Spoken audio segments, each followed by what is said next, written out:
Mesdames, Messieurs, bonsoir.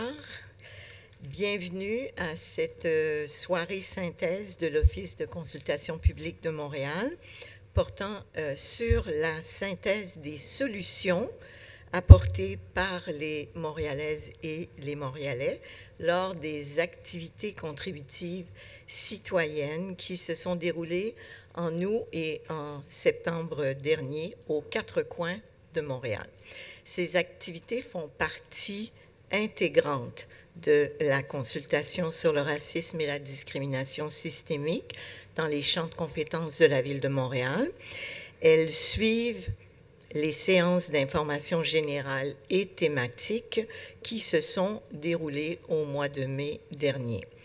Cette soirée va se dérouler en français. Toutefois, les personnes qui voudraient s'exprimer en anglais peuvent le faire. The meeting will be conducted in French, but if you wish to speak in English, you are welcome to do so. Je suis Ariane Aymon, commissaire à l'Office de consultation publique de Montréal, que vous connaissez sous l'acronyme OCPM.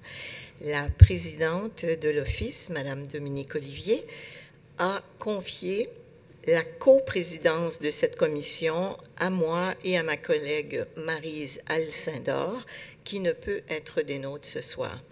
Nous sommes secondés par trois autres commissaires, Madame Judy Gold, Monsieur Habib El Haj et Monsieur Jean-François Tuot. La commission souhaite remercier l'ensemble des personnes qui contribuent au bon déroulement et à l'accès de tous et toutes à cette soirée. Je pense aux personnes de la logistique, à l'accueil, à la sténo, les gens de la sonorisation, de l'enregistrement et de la web diffusion.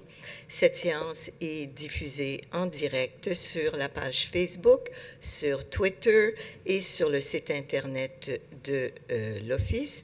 Bonsoir donc aux personnes qui nous suivent à distance. Nous remercions aussi les interprètes. Y en a-t-il? Je ne les vois pas. Pas ce soir en langue de signes. Sachez que l'OCPM a pris l'habitude de prendre des photos, des vidéos pendant les séances, soit pour ses archives, pour une utilisation éventuelle dans ses publications. S'il y a parmi vous des gens qui ne veulent pas être photographiés ou filmés, vous veuillez en avertir nos collègues à la table d'accueil. Monsieur Gilles Vézina, attaché de documentation à l'Office, est la personne ressource à contacter si vous avez besoin de renseignements supplémentaires. Ses coordonnées se trouvent dans le dépliant de la consultation disponible à la table d'accueil. Alors, regardons le déroulement de cette soirée maintenant. Dans un premier temps, nous allons inviter la présidente de l'Office, Madame Dominique Olivier, à nous présenter la démarche, le contexte, les champs d'intervention de la Ville et les concepts qui sous-tendent cette consultation. Messieurs Joseph Chinda Kenfo et Mohamed Ali Yanouri, tous les deux analystes à notre commission, vont nous présenter la synthèse des activités contributives citoyennes. Après ces trois présentations, nous allons prendre une pause d'une quinzaine de minutes et ce sera le temps, donc, pour ceux et celles qui le désirent, de s'enregistrer au registre à la table d'accueil. Donc, pour les gens qui veulent faire des commentaires, apporter des contributions à la commission, poser une question d'éclaircissement. Donc, nous allons ensuite les inviter à poser leurs questions selon l'ordre chronologique. Afin que les parents puissent retourner à leurs obligations, si vous avez des enfants, dites-le au moment de vous enregistrer et à ce moment, vous pourrez intervenir plus rapidement. On invite bien sûr toutes les personnes présentes à faire des commentaires en ajoutant éventuellement des solutions, en peaufinant celles entendues.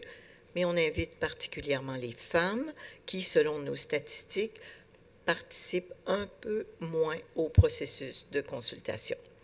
Chacune des personnes qui prendra le temps de s'inscrire au registre pourra faire 2 interventions, un commentaire, une question de clarification. Vous comprendrez que vous devrez limiter votre préambule à ce qui est strictement indispensable à la compréhension de votre rapport à la commission, ce qui permettra au plus grand nombre de participer. Puisque le registre restera ouvert jusqu'à 20h30, vous aurez la possibilité de vous inscrire à nouveau au besoin et les contributions et vos commentaires devront m'être adressés. Si vous désirez témoigner publiquement d'une expérience que vous avez vécue en lien avec la consultation sur le racisme et la discrimination systémique, nous vous invitons à vous présenter à la table d'accueil. Il y a un dispositif pour vous permettre de l'enregistrer. Au cas où, alors je vous signale aussi qu'il y a 2 autres soirées qui sont prévues. Donc, mardi prochain, le 22 octobre, à 19h, à la Maison d'Haïti, 3245 avenue Émile Journeau, et jeudi, le 24 octobre, 19h, au Centre de ressources communautaires de Côte-des-Neiges, 6767, chemin de la Côte-des-Neiges. Vous aurez aussi, bien sûr, la possibilité de faire valoir vos opinions en ligne dès maintenant.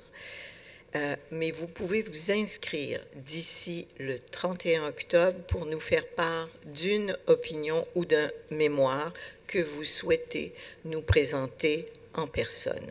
Finalement, ça tombe sous le sens, nous avons la tâche de favoriser la participation de tout le monde et de créer un climat serein et courtois. C'est notre responsabilité à tous et à toutes.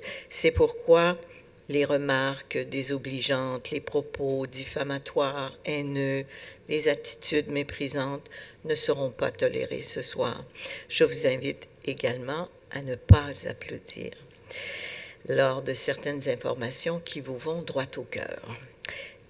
Si ce n'est déjà fait, activez la fonction silence de vos téléphones cellulaires. Et j'invite maintenant Madame Dominique Olivier à présenter la démarche de la consultation sur le racisme et la discrimination systémique.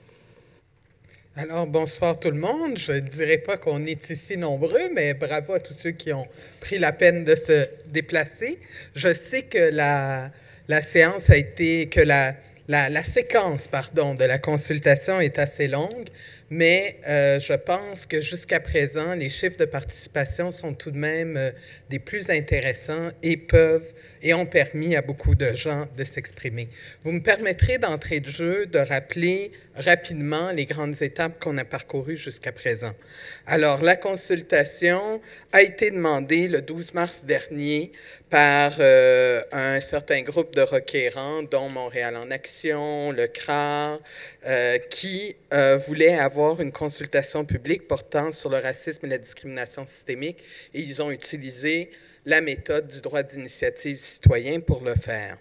Le 27 juillet, ils ont remis une pétition qui contenait plusieurs dizaines de milliers de noms et que le greffe de la Ville de Montréal, le service du greffe, a jugé recevable après la validation de plus de 16 700 signatures. Il a ensuite fallu attendre le 29 août que le comité exécutif de la Ville de Montréal confie à l'Office de consultation publique le mandat de tenir cette consultation-là et nous désigne le service de la diversité et de l'inclusion sociale comme notre répondant de l'autre côté.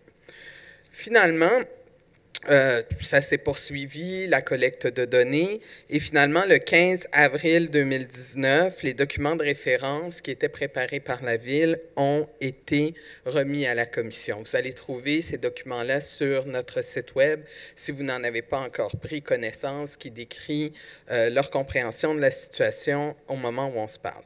Et finalement, nous, le 26 avril dernier, on a annoncé notre consultation qui a débuté, comme vous le savez, par une soirée d'information qui s'est tenue en mai, par une série de séances thématiques, comme le rappelait Madame Aymon tout à l'heure, et auxquelles ont participé 500 personnes en direct et quelques 3000 personnes qui l'ont regardé soit en direct, soit en différé par la suite, donc qui ont écouté les enregistrements et les webdiffusions. On a fait, pendant toute la période de l'été, des activités auto-organisées à partir d'une trousse à télécharger.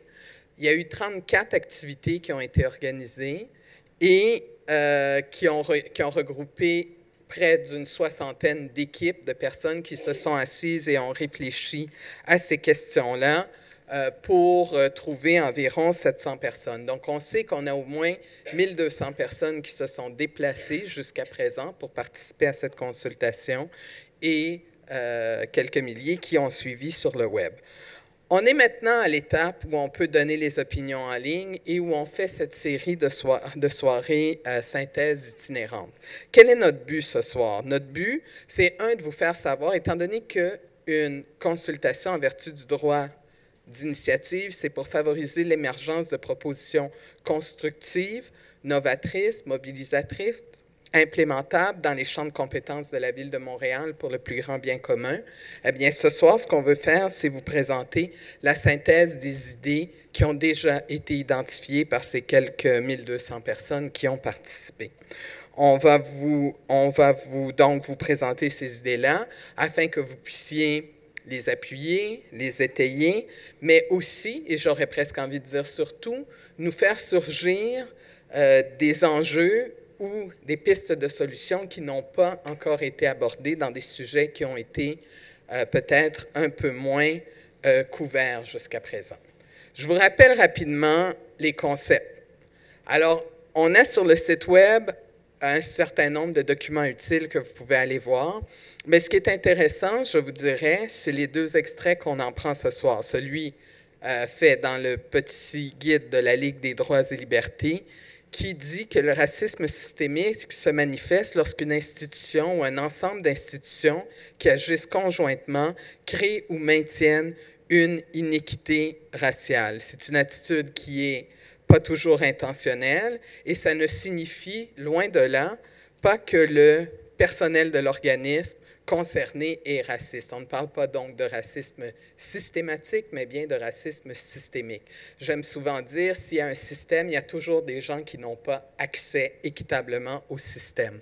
Donc, l'idée, ce n'est pas de savoir si ça existe ou si ça n'existe pas, mais vraiment de regarder qu'est-ce qui, dans le système, peut nous amener à faire ça.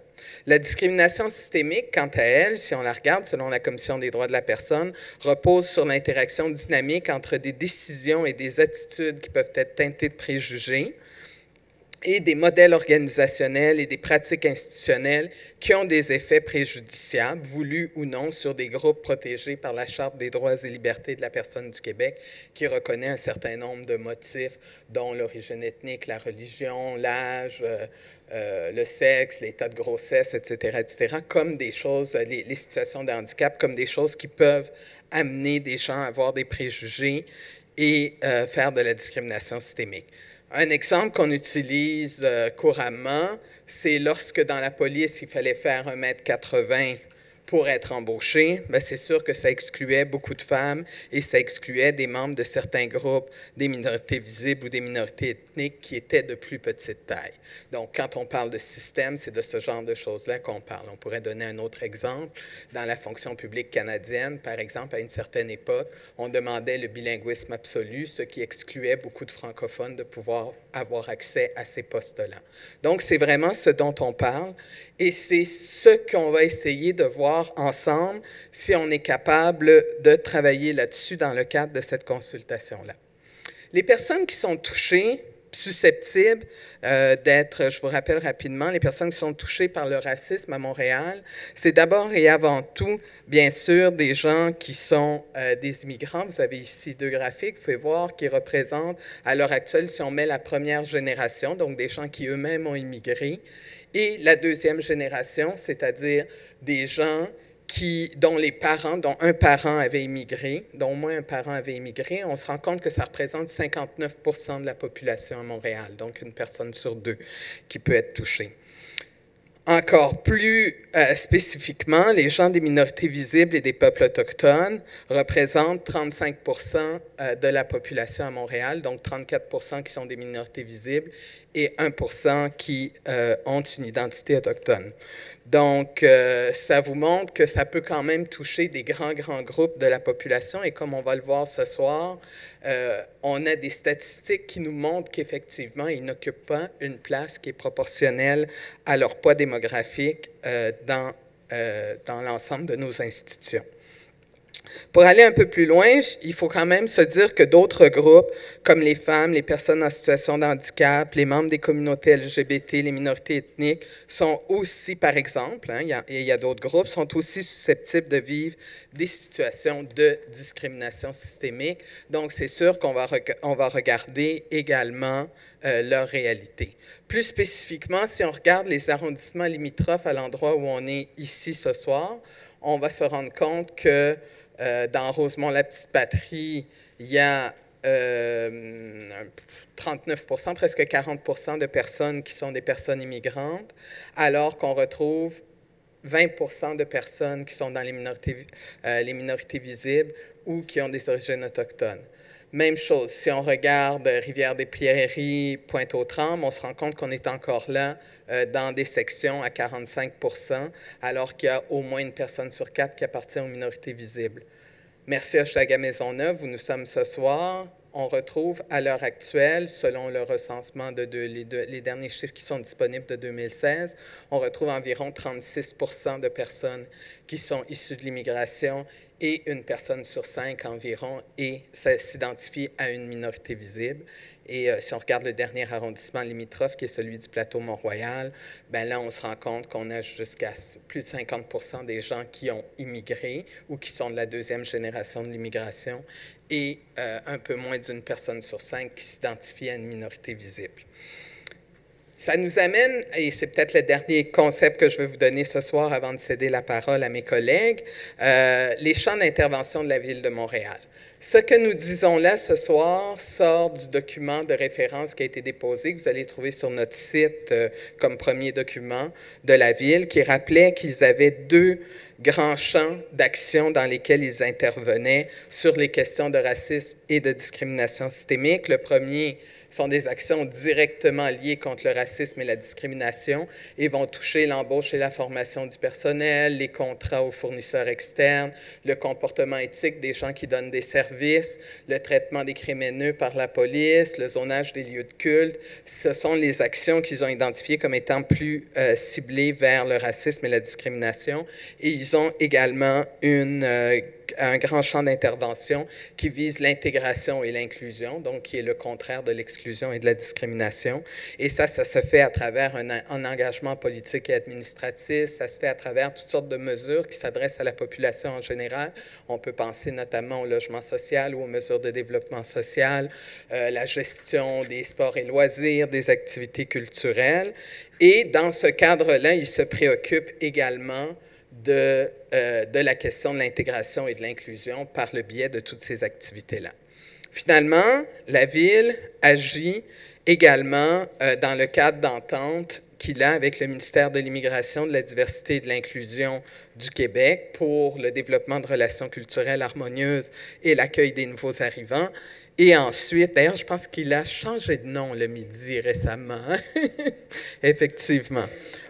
Et deuxièmement, il agit également dans le cadre d'entente avec le ministère du Travail, de l'Emploi et de la Solidarité du Québec pour lutter contre la pauvreté, pour favoriser l'insertion en emploi, pour lutter contre l'exclusion sociale.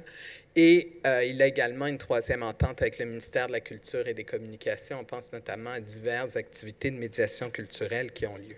Donc ça, c'est ce qu'ils font déjà. Et ce qu'on va vous inviter à faire, et ce que les gens ont été invités à faire durant les activités contributives citoyennes, c'était de porter un regard sur ces activités qui sont déjà faites. Est-ce qu'elles sont suffisantes? Est-ce qu'elles vont assez loin? Comment peut-on les améliorer? Comment peut-on les bonifier pour faire en sorte que tous et toutes puissent avoir le meilleur accès possible à une situation de vie qui est, au fond, équitable. Sur ce, j'inviterai M. Joseph Chindakenfo, qui est analyste à cette commission-là, à venir vous présenter les activités contributives citoyennes et une partie de la synthèse qui en a été faite jusqu'à présent. Alors, Joseph, à toi la parole. Merci, Madame Olivier. Merci. Je vais d'abord commencer par rappeler que ce que nous allons présenter ici traduit l'essentiel ou bien la synthèse de ce que les citoyens ont dit, de leur compréhension des différents enjeux en lien avec la ville. Et les mémoires à venir vont certainement nous permettre d'éclairer un certain nombre de données. C'est-à-dire que là, il s'agit effectivement de ce que les citoyens ont dit. Nous allons d'abord commencer par faire un portrait global de la participation pendant cette activité.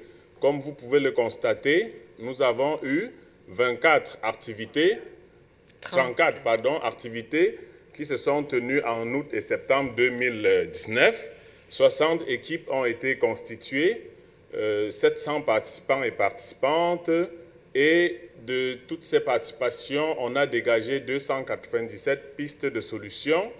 Et il faut insister sur le fait que ces activités auto-organisées ont été faites par des individus, des organismes communautaires, des organismes autochtones, des associations étudiantes, collégiales et universitaires. Nous allons ensuite voir sur quoi est-ce que les différents groupes ont travaillé. En fait, les différents groupes ont insisté sur les 8 thèmes qui avaient été définis en lien avec les différents champs d'intervention de la ville. Comme vous pouvez le voir, les sports et loisirs, la culture, la lutte aux inégalités, l'emploi et l'entrepreneurship, la participation à la vie démocratique, l'urbanisme et l'aménagement du territoire, le logement, le profilage social et racial. Mais certains groupes ont eu à aborder aussi des thèmes qui ne font pas partie de ceux qui sont sur notre slide, notamment les enjeux liés à la question de l'éducation, à la justice, etc. Nous y reviendrons un peu plus tard. Avant d'entrer dans des spécificités liées à des thèmes, nous allons d'abord présenter les grandes tendances. En fait, comme vous pouvez le constater, la grande majorité des équipes ont abordé les enjeux liés à l'emploi, au profilage racial et social, au logement, à la lutte aux inégalités. Les proportions peuvent être suffisamment visibles sur cette slide. Ensuite, nous allons voir de façon générale les différentes causes transversales que les groupes et les citoyens ont mentionnées en lien avec la problématique du racisme et de la discrimination systémique. Et au-delà des différents grands thèmes, il y a 3 éléments principaux, 3 causes transversales qui revenaient beaucoup plus dans les rendus. La mécompréhension ou le déni du phénomène de discrimination systémique.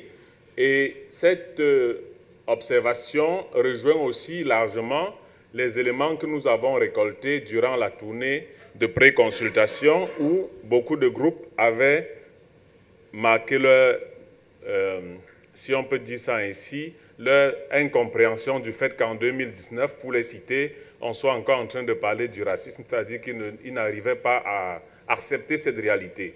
Et beaucoup de groupes ont relevé ce fait-là. Le deuxième qui est apparu dans beaucoup de rapports, c'est les biais dans les politiques et les processus à la ville.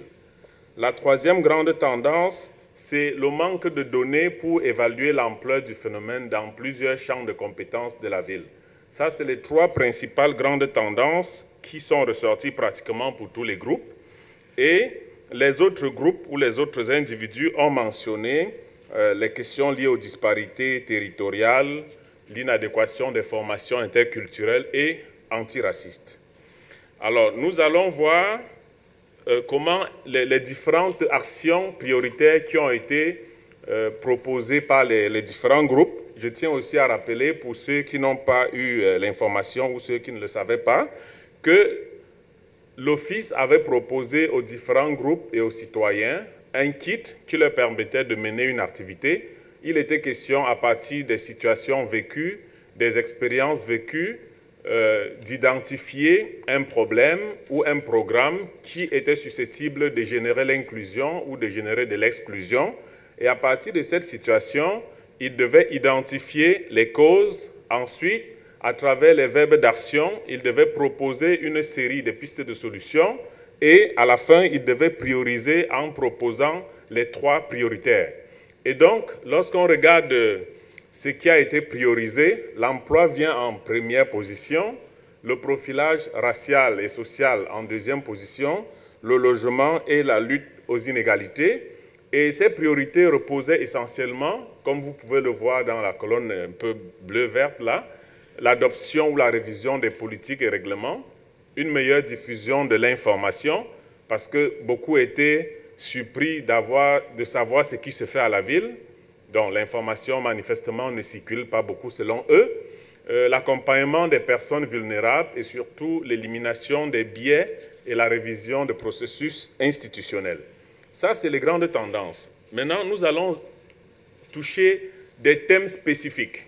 Si nous prenons le premier, l'emploi, qui a émergé comme une préoccupation fondamentale, le document de référence de la ville qui est disponible sur le site de l'Office comme document 3.1 essaye de mettre en lumière les champs d'intervention de la ville en matière d'emploi, notamment pour ce qui est des programmes d'embauche, de la mobilité en emploi dans la fonction publique municipale, l'octroi des contrats à des fournisseurs. Comme vous pouvez le constater, la ville, pour 2018, a octroyé 2,9 milliards de dollars de contrats. Et la troisième possibilité, c'est les campagnes de promotion de la diversité en emploi que mène la ville. Et lorsque nous regardons, pour ce qui est des employés permanents, dès 2062, nous constatons que de 20 000, 62 employés permanents, du moins qui se sont identifiés, il y a 10,6% qui se sont identifiés comme minorités visibles. Et là, nous voyons clairement une sous-représentation du fait que les minorités visibles constituent 34,2% de la population montréalaise. Si nous regardons au niveau de ceux qui sont identifiés comme autochtones, c'est 0,3%, ce qui est aussi une sous-représentation du fait que les peuples autochtones représentent environ 0,9% de la population. Si nous allons plutôt au niveau des emplois temporaires, des 5 625 emplois temporaires, nous avons 25,3 personnes qui sont identifiées comme des minorités visibles. C'est vrai qu'il y a là une surreprésentation des minorités visibles dans cette catégorie d'emploi, mais cette surreprésentation n'atteint pas la proportion des minorités visibles dans la ville de Montréal, qui est de 34, nous l'avons dit, 2%. Et il est important aussi, pour finir, de rappeler à ce niveau qu'en 2019, la ville s'est donné un certain nombre d'objectifs pour corriger ces écarts-là, notamment des cibles de 35% pour les groupes cibles. Nous allons par la suite voir qu'est-ce que les citoyens ont identifié comme les causes majeures de ces problématiques en lien avec l'emploi. La plupart des participants, comme vous l'avez constaté, ont identifié 109 enjeux qui, pour eux, expliqueraient la sous-représentation des autochtones, des personnes issues de l'immigration et des minorités visibles dans les emplois et dans les programmes de la ville. Ils ont identifié des enjeux liés à l'accessibilité, avec la problématique de la non-reconnaissance des diplômes. Ils ont identifié des enjeux liés au processus institutionnel, avec l'opacité et l'absence de rétroaction dans le processus de traitement des candidatures. Pour ce qui est des pistes de solutions évoquées, Nous avons relevé dans les différents comptes rendus des activités contributives citoyennes 99 solutions qui ont été proposées et les deux qui revenaient pratiquement dans tous les groupes qui ont travaillé sur cette question faisaient état de ce qu'il faut fixer les cibles d'embauche pour la diversité à la ville et que ces cibles-là doivent être des objectifs contraignants. Le deuxième, c'était, ils ont apprécié les programmes d'accès à l'égalité en emploi et surtout le programme de parrainage professionnel, mais ils estimaient qu'on pouvait bonifier ces programmes-là, c'est-à-dire le programme de parrainage professionnel, et que la ville pouvait inciter ses partenaires privés, ses employeurs, ses fournisseurs privés, à en adopter. Et comme nous l'avons dit tout à l'heure, la ville octroie environ 3 milliards, c'est-à-dire 2,9 milliards de contrats. Donc, à travers ce biais, à travers des clauses contractuelles, elle pouvait inciter ses partenaires ou ses fournisseurs à en faire autant. Un élément qui est aussi apparu, c'est que les participants ont souhaité que la ville utilise son pouvoir d'influence auprès d'employeurs privés et aussi du gouvernement du Québec pour promouvoir la diversité en emploi et surtout la mise en place des mécanismes devant faciliter la reconnaissance des compétences, l'octroi des équivalences et la reconnaissance des diplômes qui, il faut le rappeler, relèvent de la compétence du gouvernement du Québec. Nous allons passer au deuxième thème, profilage social et racial. D'après le document de consultation fourni par la ville, qui est disponible sur le site de l'Office comme document 3.1, la ville s'est lancée dans un processus pour combattre le profilage racial et social au sein de ses unités. Et à la suite de la consultation publique qui a été menée en 2017, il y avait 31 recommandations qui avaient été faites et des actions phares sont en cours d'élaboration, notamment des indicateurs d'évaluation de comportement. Mais ce que les citoyens ont dit, c'est que près du tiers des problèmes qu'ils ont pu identifier portaient sur des processus institutionnels et étaient en lien avec le traitement différencié des citoyens, les bris de confiance et des situations de harcèlement au travail des policiers issus des minorités. Certains ont aussi insisté sur les méthodes d'intervention avec les arrestations jugées disproportionnées. Et cela n'est pas sans rappeler la publication la semaine dernière du rapport de l'équipe de recherche qui a aussi validé ces différents faits-là. Ensuite, ils ont proposé des solutions.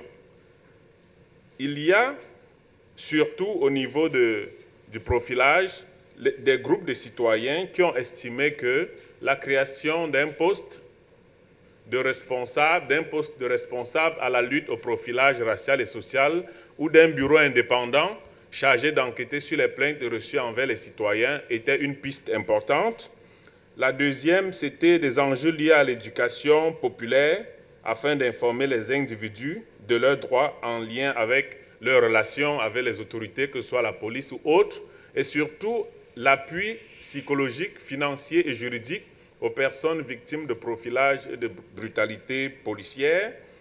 Et une grande proportion de personnes a insisté sur la reconnaissance formelle par la ville de la question du racisme et de la discrimination, d'autant plus qu'elle fait encore l'objet de beaucoup de déni, et nous avons relevé cela dans les grandes tendances. La troisième principale préoccupation, la thématique qui a été largement abordée, c'est la question du logement. Et selon le document de référence, une fois de plus pour le citer, qui est disponible sur le site de l'Office, la ville intervient, du moins elle a le pouvoir d'agir afin que les immeubles résidentiels soient entretenus et salubres. Elle finance aussi un service de référence qui guide les ménages victimes d'un sinistre.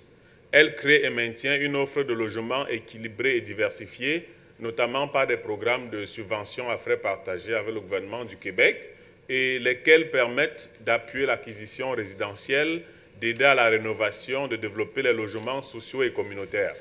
Maintenant, qu'est-ce que les citoyens ont relevé comme problématique?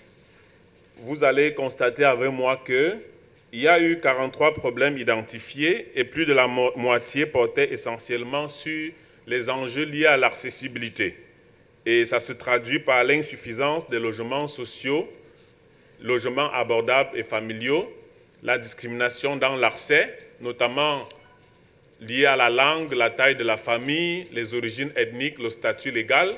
Et lorsqu'on parle de statut légal ici, on a beaucoup plus mentionné le fait que les personnes en attente de statut de réfugié ou même des personnes qui avaient ce statut avaient la difficulté à se faire accepter par des propriétaires.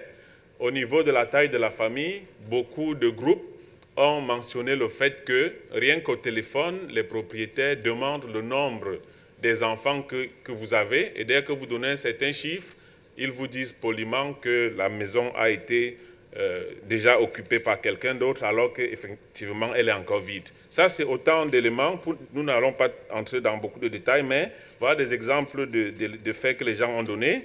Et un élément qui a été très présent aussi, c'est en lien avec les coopératives d'habitation. Les participants ont relevé, entre autres, l'inadaptation des critères de sélection des membres à la situation de nombreux demandeurs, la sous-représentation des minorités dans les différentes coopératives et surtout l'absence d'expertise en démarrage, parce que certains, d'après les fiches qu'ils ont transmises à l'office, c'est que pour démarrer une coopérative d'habitation, il y a une expertise et cette expertise-là ne se trouve pas à tous les coins de rue et ça exige parfois la connaissance de beaucoup de processus qui ne sont pas toujours à la portée de tous. En guise de piste de solution pour ce qui est du logement,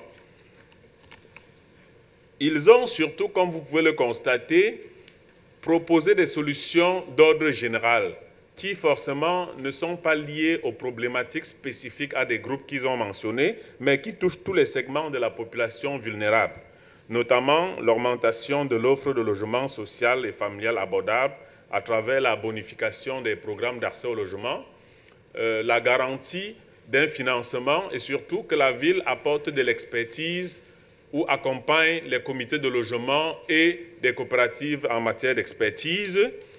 Et à la fin, beaucoup de citoyens ont souhaité que la ville use de son pouvoir d'influence auprès d'autres paliers gouvernementaux pour solliciter plus de pouvoir pour les services d'inspection en arrondissement parce que, disait-il, généralement, les inspections d'arrondissement font des constats de négligence, etc., de la part des propriétaires, mais au niveau de la sanction, c'est la régie du logement qui doit gérer beaucoup de dossiers et cela relève de la compétence du gouvernement du Québec. Donc, ils ont souhaité que la ville use de son pouvoir d'influence pour renforcer ces pouvoirs-là. Et pour la suite, je vais passer la parole à mon collègue Mohamed. Alors, le deuxième analyste, Mohamed Ali Yanouri. À vous, Mohamed. Merci beaucoup, Madame Aymon. Et je remercie mon collègue Joseph d'avoir assuré la première partie de la seconde partie de cette présentation. Donc, je reprends la balle au bon. Le quatrième thème que on a pu identifier comme de manière plus prépondérante était celui de la lutte aux inégalités. Avant qu'on rentre plus précisément dans le vif du sujet, j'aimerais apporter certains éléments de contextualisation.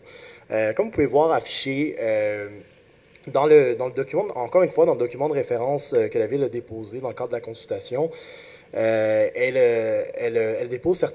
présente certains chiffres tirés du recensement de Statistique Canada de 2016 par rapport au faible revenu. Qu'est-ce qu'on veut dire par faible revenu très exactement? C'est qu'on parle de toute personne qui se trouve dans une situation où est-ce qu'elle est forcée de dépenser une proportion assez importante de ses revenus pour soit se loger ou pour ses besoins de première nécessité. Et la raison pourquoi on le précise, c'est que ça vient affecter des populations qui sont concernées dans le cadre de notre consultation, comme vous pouvez le constater. Donc, les personnes immigrantes, les nouveaux arrivants et les personnes issues des peuples autochtones. Comme vous pouvez le constater, les chiffres identifient que 24% des personnes immigrantes, donc des personnes qui ont immigré au Canada de manière large, sont actuellement dans une situation de faible revenu. 34% des nouveaux arrivants, donc les personnes qui sont au Canada depuis moins de 5 ans, présentes à Montréal, sont elles aussi en situation de faible revenu. Et 27% des personnes autochtones vivant à Montréal sont elles aussi, se trouvent actuellement dans une situation de faible revenu. À cela également, un fait intéressant à souligner, quand il est question d'itinérance, les personnes issues de l'autochtonie sont surreprésentées dans la mesure où 12% de la population itinérante totale à Montréal est composée de personnes issues de peuples autochtones, alors que ces personnes autochtones ne représentent que 0,6% de la population montréalaise globalement. D'un point de vue aussi par rapport à la ville de Montréal, au niveau de la lutte aux inégalités, juste mentionner brièvement qu'elle intervient par différents programmes, notamment la revitalisation urbaine intégrée, donc les RUI.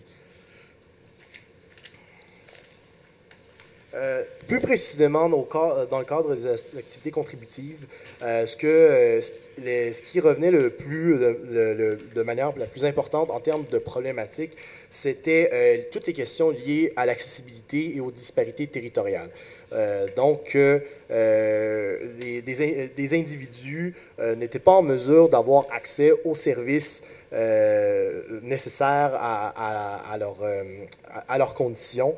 Et ça se manifestait notamment par rapport au statut légal de la personne. Donc, on avait des cas où on nous a parlé abondamment de cas où est-ce que des personnes sans statut, donc des personnes qui requièrent le statut de réfugié, qui sont en attente de réponse, ne sont pas en mesure d'obtenir de services à la ville de Montréal.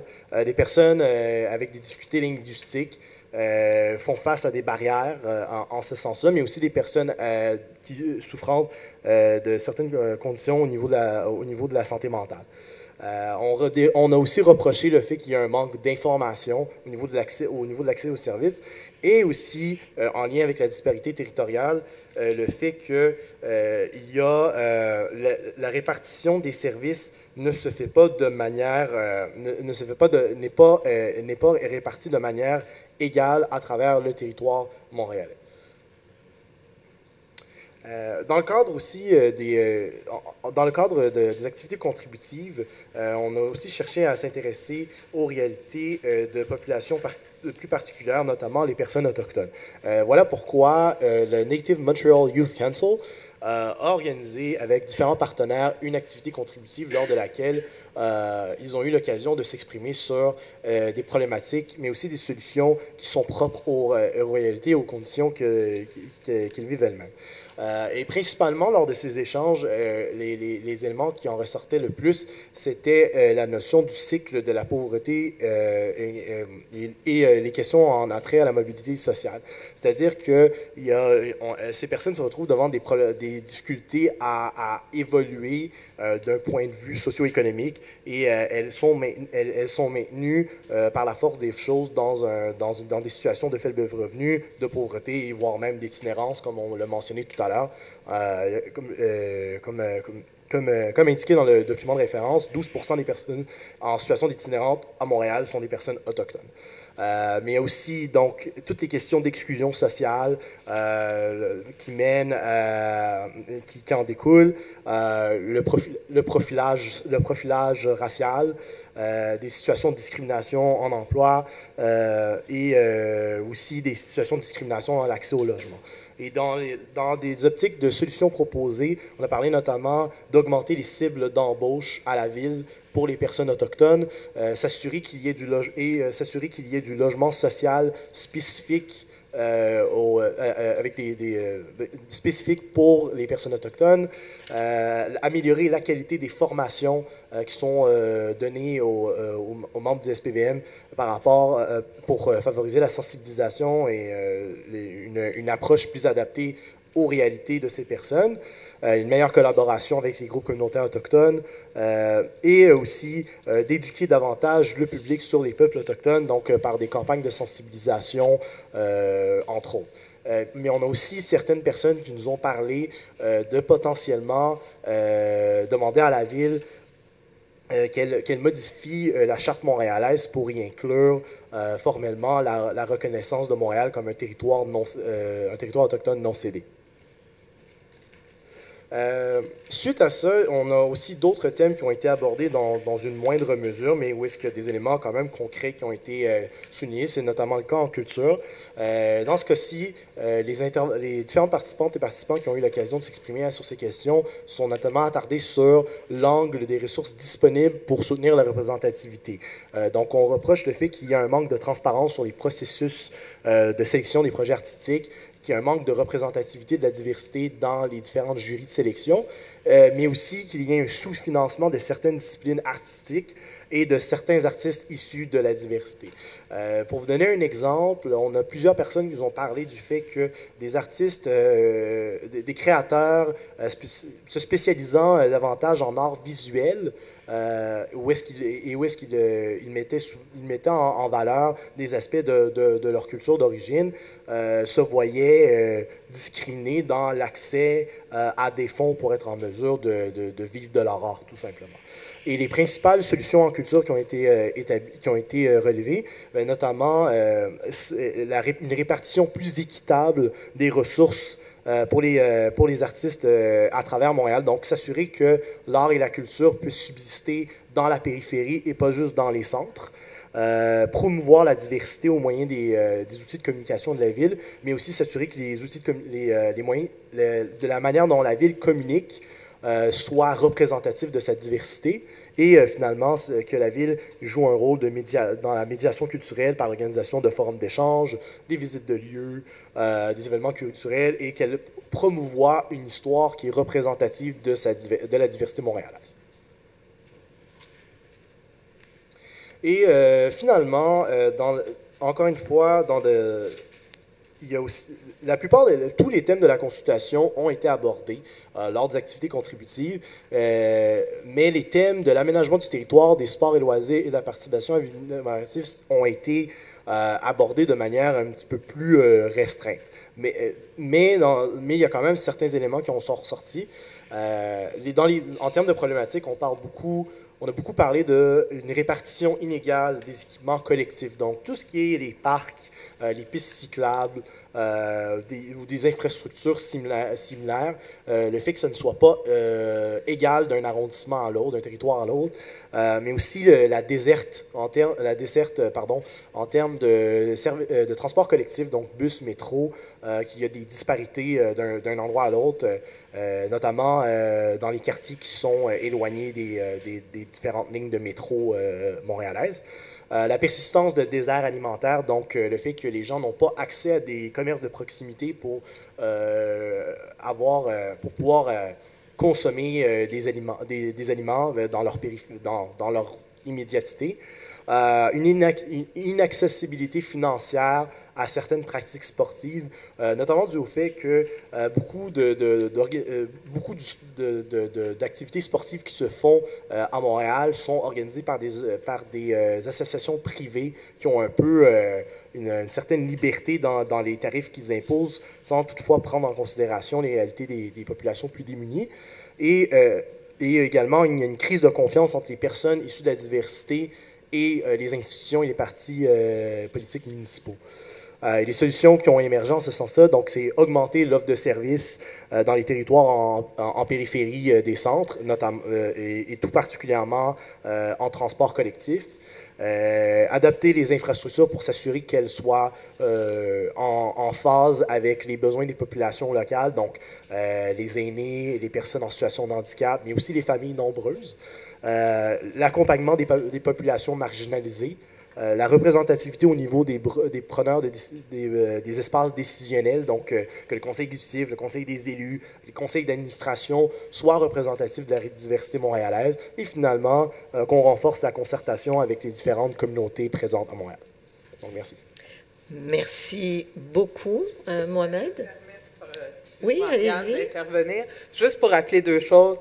Comme ils l'ont dit, cette synthèse qu'on a faite, on l'a faite à partir des contributions des 60 et quelques équipes qui se sont formées pour pouvoir discuter des sujets.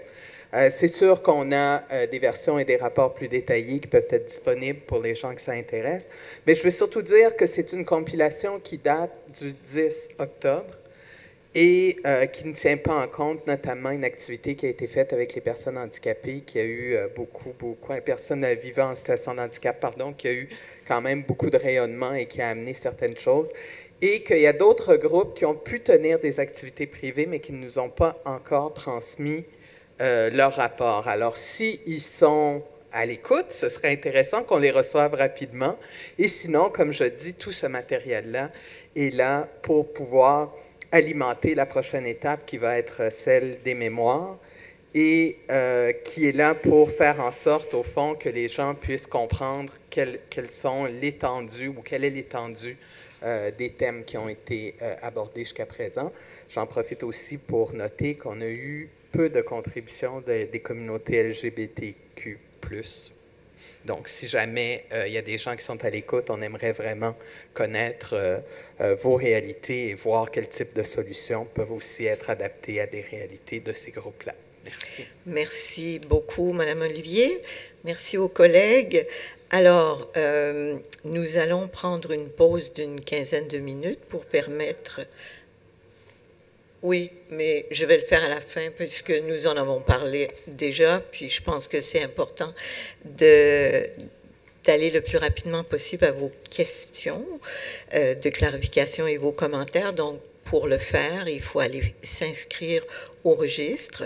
Et si jamais vous avez des enfants à la maison, veuillez le préciser ou à la halte garderie, mais je ne sais pas, j'avais l'impression que non. Vous allez passer en priorité.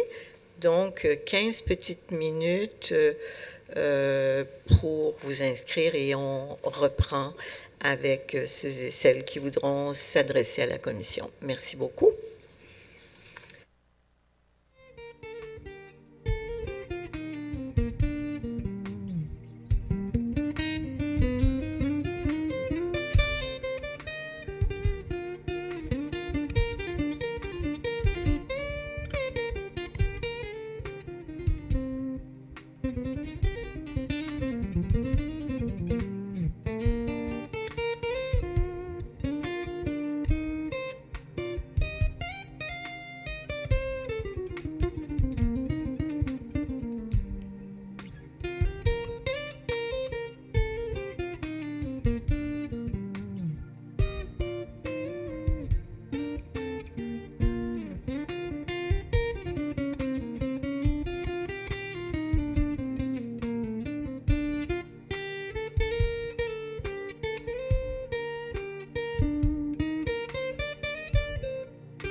Est-ce que vous avez des questions à nos analystes, peut-être? Des questions à nos analystes en public, mais sur la...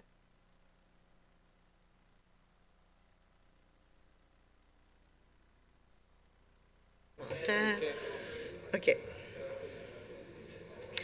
Alors, mesdames, messieurs, on va reprendre nos travaux, si vous le voulez bien.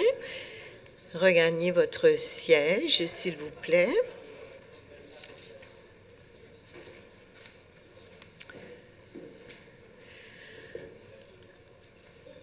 Alors, il y a peu de questions, mais je vais appeler la personne qui a osé en poser une ce soir.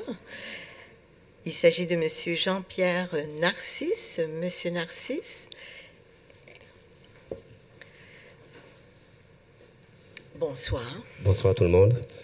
D'entrée de jeu, je tiens à vous dire que je suis vraiment charmé de tout ce que vous avez fait.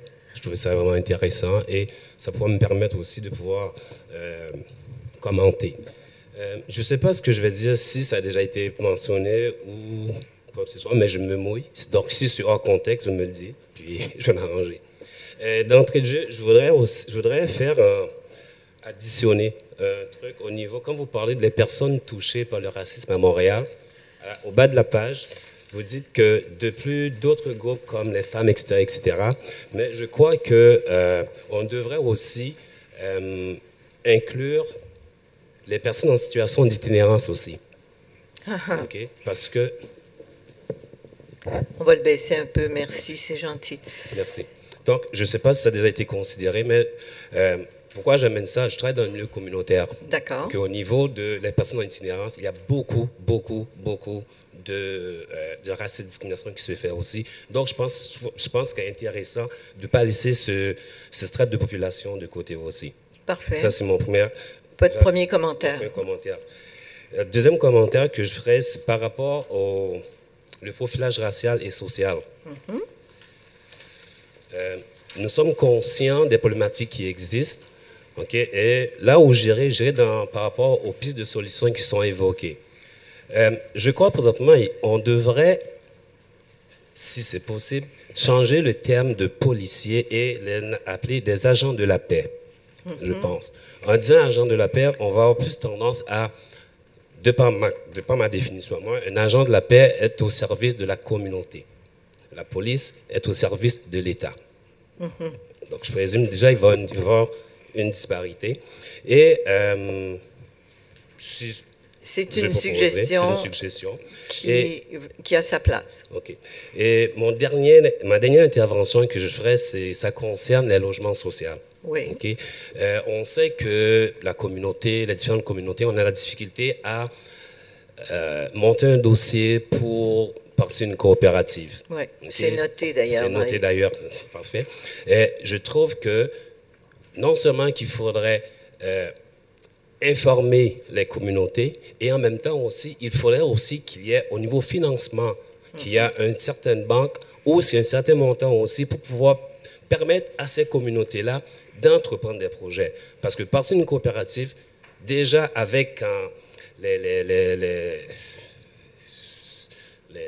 on va dire les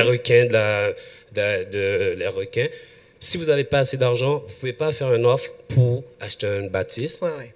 Et le temps de le faire, compte tenu que je pense que la communauté n'est pas assez riche, donc les développeurs vont avoir le temps de le prendre. Donc je pense que pour faciliter qu'il y ait des coopératives, parce que c'est ça. Donc il faudrait quelque part qu'il y ait une banque, ou est-ce que soit géré par la ville, géré par je ne sais pas qui, mais quelque part qu'il y a un montant que ceux qui vont des projets peuvent prendre ce montant-là et ils vont le rembourser après. Vous comprenez ce que je dis? Comme ça, il y a une continuité. Donc, votre suggestion serait que la ville ait une banque de terrain où on puisse imaginer que des coopératives se construisent, ou, et ça, vous faites écho à ce que les gens qui ont abordé la thématique du logement ont dit, on n'est pas suffisamment équipé pour monter, on n'a pas l'expertise suffisante au démarrage de coopératives, et il faut vraiment être appuyé pour le faire. L'expertise et le financement aussi. Et le financement. Surtout le financement, parce que c'est ça. C'est votre contribution, oui. Ben, merci beaucoup, M. Narcisse. Est-ce que ça incite une autre personne qui voudrait courir au registre pour poser une autre question? Est-ce que vous... OK. Venez au micro, monsieur, on va prendre votre nom après, si vous avez la gentillesse de vous nommer, s'il vous plaît. Alors, je m'appelle Mimoun Mohamed. Oui. Je suis un intervenant jeunesse. Oui. Je voulais avoir un commentaire par rapport à l'absence des jeunes dans les consultations. Je me demande pourquoi. Est-ce que peut-être cette formule, elle intimide un peu les jeunes à venir? OK. Parce que je sais qu'il y a beaucoup de jeunes qui vivent des situations de profilage, de discrimination, de racisme, appelons-le comme on veut, mais qui ne sont pas ici. Et dans mon travail, je les rencontre, mais ils n'osent pas venir dans ce genre de consultation.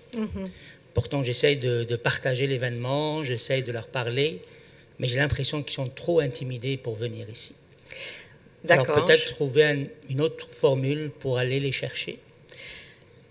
Ce qui me vient en tête, et je vais demander à nos analystes qui ont souvent animé des activités contributives, il semble y avoir eu une bonne participation d'une population plus jeune aux activités contributives dont on a fait la synthèse aujourd'hui. Des gens de moins de 25 ans se sont présentés. Je n'ai pas de chiffres, mais je vais demander à nos collègues si je me si je me gourre ou ça se... Ah, c'est M. Patrick, notre secrétaire, qui a des informations. Monsieur Moret, allez-y. Alors, tout simplement pour vous indiquer que sur les 34 activités contributives citoyennes qui ont eu lieu en août et en septembre, 4 ont été organisées par soit des associations étudiantes, soit des individus qui ont regroupé des étudiants et des étudiantes. Quand on parle d'étudiants et d'étudiantes, on parle de gens qui vont au collégial et qui vont à l'université. Donc, on parle de gens qui sont en bas de 22-23 ans.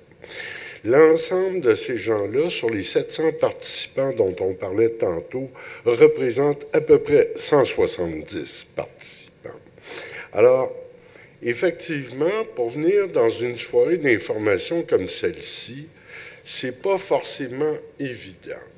Mais les outils que l'Office met en place pour la consultation, comme les activités contributives citoyennes, ont emmené 170 jeunes à s'exprimer sur les thèmes qu'ils ont abordés. Dans l'avenir, ils peuvent aussi participer en donnant leur opinion en ligne et en écrivant des opinions ou des mémoires. Ce que nous savons que font déjà un groupe de jeunes de 2 cégeps montréalais. On ne sait pas si ça va aboutir, mais on sait déjà qu'il y a 2 groupes de jeunes de cégep montréalais qui travaillent à des opinions ou à des mémoires à présenter au commissaire à partir du 4 novembre. Merci beaucoup. Est-ce que je comprends de votre intervention, monsieur, c'est que vous travaillez en milieu communautaire et vous auriez souhaité qu'on trouve une façon d'aller dans ces milieux-là ou qu'on diffuse. Est-ce que vous aviez eu vent de ces activités contributives citoyennes qui auraient pu être organisées par les jeunes dont vous vous occupez? Moi, personnellement, je sais que je vous suis, j'étais même présent quand vous êtes venu dans l'arrondissement Saint-Michel. Je me souviens de vous. Et de ce côté-là, oui, je sais qu'est-ce qui se passe, mais à ce niveau-là, je pense que les jeunes que je cible par mon observation, c'est pas eux qu'on vise dans ce genre de démarche. Je pense que les jeunes ne sont pas spécialement dans le cégep, ou ils sont pas spécialement... Et c'est eux justement qui ne croient pas trop au système qu'on est en train de mettre en place. Et peut-être qu'il faut trouver une façon d'aller les chercher. Alors, je vous entends bien, mais laissez-moi vous dire que ce que l'Office fait, c'est vraiment de chercher à rentrer dans toutes sortes de noyaux montréalais. On a sans doute encore du travail à faire, mais notre travail auprès d'une population montréalaise plus jeune veut rejoindre des jeunes. Avez-vous... oui, Judy Gold voudrait répondre peut-être à votre observation. Je voulais plutôt vous poser une question. Avez-vous des suggestions? Comment on peut rejoindre davantage les jeunes? Moi, je pense que si on peut envoyer dans les discussions, c'est souvent il y a des soirées organisées par des jeunes, des rencontres, où peut-être la consultation n'est pas nommée comme objectif de la rencontre, mais plutôt s'inviter dans l'événement pour parler avec les jeunes. Ce que j'observe, c'est que les jeunes ont plus la parole facile quand on ne structure pas les choses. Ça veut dire comme dans une discussion où on va évoquer les sujets, et c'est là que les jeunes commencent à parler de leur vécu. J'ai l'impression que quand on nomme les choses, les jeunes, ils sont impressionnés, ils vont dire « est-ce que c'est un endroit pour moi pour partager les choses ?» Et je veux juste rajouter que je ne remets pas en cause du tout la qualité de votre travail, je vous suis depuis le début, et j'ai même contribué dans la démarche. Mais c'est juste qu'à chaque fois que je viens ou je remarque, j'essaye moi-même de les convaincre de venir ici, mais je n'y réussis pas. Et j'ai l'impression qu'il faut trouver peut-être une autre façon de voir ces jeunes-là, parce que j'ai l'impression que c'est eux qui sont en rupture, justement, avec le système. Et c'est eux qui me font le plus peur. Voilà, je vous le dis ça comme ça. Merci beaucoup de votre contribution. Une autre question de la salle ou un autre commentaire de cette synthèse que vous avez entendue ce soir? Je vais demander à mes collègues commissaires, est-ce qu'ils ont des observations, des commentaires à faire sur ce qu'on a récolté pendant ces mois d'été? Oui, j'aurais une question. Allez-y. Question aux analystes. D'abord, merci pour votre présentation claire des résultats des activités contributives citoyennes. Ma question porterait un peu sur ce que vous avez entendu et constaté en faisant la synthèse. Il n'est pas toujours facile pour les participants et même pour nous encore, les commissaires, de bien départager ce qui relève des compétences de la Ville de Montréal et ce qui relève des autres ordres de gouvernement, notamment le gouvernement provincial. Est-ce que quand vous avez fait l'analyse des données recueillies, est-ce que vous avez pu constater que les participants aux activités contributives citoyennes avaient cette difficulté-là? Est-ce qu'elle était importante et quel a été l'impact de cette difficulté-là dans les réponses, les solutions qui ont été formulées? Ce qui apparaît pas nettement dans la synthèse ici, et pour cause, mais est-ce que vous avez dû faire une discrimination entre guillemets, là, je ne vais pas utiliser le terme qui pourrait pourrait provoquer. Bon, oui. Est-ce que vous avez dû sélectionner les éléments pour bien rendre clair cet élément-là? Alors, Joseph va apporter ses observations. Joseph Chinda Kenfo, vous avez assisté à combien des activités contributives? C'est difficile de...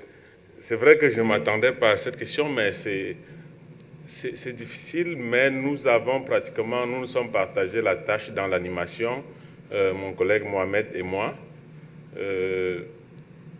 Environ, j'ai assisté à une quinzaine. D'accord. Oui. Est-ce que vous avez pu observer ce que Jean-François abordait? Est-ce que les gens ont de la difficulté à comprendre ou à départager les compétences? Oui, en fait, si vous avez constaté, lorsque nous étions en train de cliquer les différentes slides, il y avait un autre. Mm-hmm. Le autre, c'est un ensemble de problématiques, de questions, de situations que les gens ont abordées et qui n'étaient pas directement en lien avec les compétences de la ville.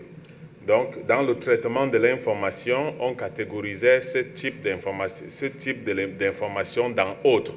Il y avait certainement des jeunes ou des groupes qui n'avaient pas une connaissance assez précise des compétences de la ville, mais ce que nous avons fait, c'est qu'il y avait au début de chaque animation une introduction, une mise en contexte de l'animateur qui précisait aux différents participants ce qui relève des champs d'intervention de la ville. Mm-hmm. Donc, si vous prenez le guide précisait avec des orientations précises et ceux qui ont auto-organisé, il était précisé dans le guide les pages du document de référence qu'ils devaient consulter pour avoir une idée précise des champs de compétences de la ville. Et quand la présence d'un animateur était sollicitée, l'animateur, dans sa mise en contexte avant le début de l'activité, prenait toujours la peine de préciser voilà dans quel cadre nous fonctionnons. Et on a aussi décidé de ne pas trop interférer. C'est-à-dire que quand les gens discutent, on laisse la liberté de discuter. Sinon, un excès d'encadrement, parfois, pouvait empêcher les gens de discuter et ils pouvaient avoir l'impression qu'on faisait de l'obstruction. Donc, on laissait aussi, parfois, certains étaient convaincus que certains éléments relèvent de la compétence de la ville, alors qu'au fond, ces éléments ne relèvent pas, mais on les laissait mener leur activité jusqu'au bout et on essayait d'encadrer pour dire, bon, voilà, ça, c'est vrai, c'est une problématique, ça relève d'un ordre de gouvernement supérieur, etc. Donc, ces problématiques ont émergé et le guide, autant que faire se peut, a essayé à tout moment de renvoyer les gens, voilà, dans tel document, vous avez les références sur les compétences de la ville, etc. Oui. Ça va? Oui, ça répond. Merci, Joseph. Moi, j'ai juste une petite question. Merci beaucoup, très intéressant. Ma question, ça rejoint aussi ce que M. Mimoun disait, mais aussi tu peux rester, Joseph, en lien avec le déroulement des ASC. Est-ce que on a senti par moments que les citoyennes et les citoyens avaient besoin de parler, que c'était une occasion pour eux de parler d'un sujet sensible comme celui-là. Et ma deuxième question, outre la question de ce type de formule, qu'est-ce qu'on peut innover pour une prochaine fois? Oui, je vais commencer par la dernière, au niveau de l'innovation. Il faut rappeler que l'Office n'a pas ménagé des moyens pour pousser les citoyens à participer. Nous avons dû nous déplacer pour aller hors de Montréal à 1 heure de route pour accompagner des jeunes qui ont décidé d'organiser l'activité, près d'une cinquantaine, mais qui devaient faire un camp hors de Montréal. Et nous sommes allés à Wentworth, pour ceux qui le connaissent, après Saint-Sauveur, pour organiser des activités. On appelle ça une classe d'été, Joseph. L'Office aussi, l'Office a accompagné des groupes qui avaient des difficultés de salle. Les locaux de l'Office ont été mis à la disposition des groupes. L'Office a dû solliciter l'appui des centres communautaires pour avoir des salles et faire participer. C'est vrai aussi que ça n'a pas été facile, parce que avec l'été, etc., beaucoup d'organismes n'ayant pas à portée de main leur clientèle, mais nous avons toujours été disponibles, même à aller dans des centres, dans des terrains de basket pour organiser les activités. Nous avons été interpellés par des étudiants, on est allé à l'université, et vraiment, on a tout fait. Et les maisons des jeunes aussi ont été sollicitées. Nous savons que c'est une clientèle qui est assez difficile, pas difficile dans un sens négatif, mais difficile d'accès ou bien difficile en termes de possibilité de venir parler devant des publics. Et c'est aussi l'occasion pour nous d'interpeller les responsables dans des organismes communautaires, les agents de mobilisation.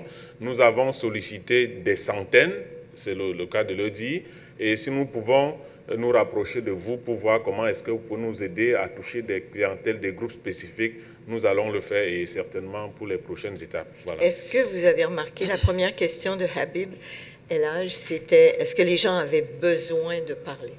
Tout à fait. Les gens avaient besoin de parler et parfois l'activité allait au-delà des 2 heures parce qu'il y avait un peu comme une approche, certains utilisaient cela comme une approche cathartique.